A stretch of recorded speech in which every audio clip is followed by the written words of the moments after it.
and even the laws designed to keep them poor. Families were denied land ownership, access to loans, and even the equal education. That generation disadvantage is still visible today in wealth gap, housing inequalities, and even the health disparities.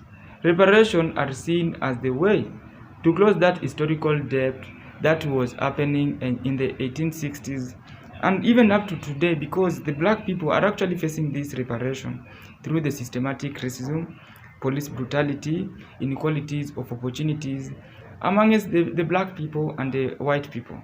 Now, when you go to the Africans, it's also the same thing. For African on the continent, the push for reparation is about the transatlantic slave trade and even the colonialism. Like millions were stolen, nations were destabilized, and even resources. Gold, ivory, oil, diamonds were plundered for centuries. Even up to today, when you go to certain countries, you'll find that they are still enforcing this indirect colonialism. Like, how can a past colonizer still ask for a debt? Like they are saying that Africans actually own them a debt that they should be paying yearly. You go to Burkina Faso, they were initially paying debt to that colonizer. You go to other countries which were colonized by French, you realize that they have actually been paying debt up to date.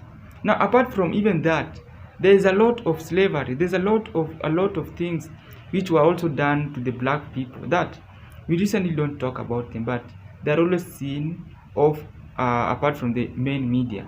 Now, the effect of that history are still present in underfunded economies, political instability, and even the poverty.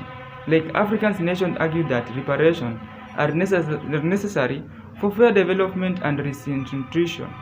Now, critics often ask, why ask for reparation today when those times are over? Like, these are past things that happened long time ago. Like when you go to the black people, why are you asking for reparation? Are you asking for reparation so that you can be paid on the sins that the colonizers, that the oppressors did to your forefathers? Like, come on, guys. All these people who actually suffered during that time, almost all of them are actually dead. So that has always been a question. Like, why are you asking for reparation today? Like, are you asking for reparation for the sins the oppressor did to your forefathers? No, but that ignores the fact that the effects of slavery and colonialism didn't end in the past. They live on in present today. Inequality, wealth wasn't even just stolen once. It was transferred over generation, creating lasting advantages for some and disadvantages for others. So reparation could take many forms like direct payments, free education, land redistribution, debt cancellation for African nations, or systematic investment in black communities. It is not about giving a handout. It is about returning what was stolen, repairing what was broken, and acknowledging truth before reconciliation.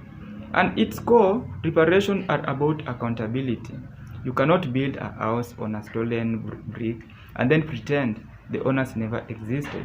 Black people and Africans are demanding not just money, but dignity, healing, and even recognition that the modern world's wealth was built on their ancestors' unpaid labor and even the stolen resources. Until that debt is addressed, history will remain an open wound. Reparations are not about the past, they are about fixing the present and securing a future for all of us, the black people, and even America. Let's be honest, there are some of the artifacts, there are some of the tourism sending attractor goods which were stolen in Africa. Now, how do you want to pay reparation to Africans? It's when you return the goods which were stolen in Africa. There are millions and millions of artifacts which were stolen from Africa, which are actually in European countries. But what for? Yet, those things actually belong to Africa. Now, for this to happen, reparation need to happen in many forms. It doesn't matter like you need to give a direct payment to these involved groups. But there are a lot of questions like who actually deserve reparation? We have the black people who actually deserve reparation.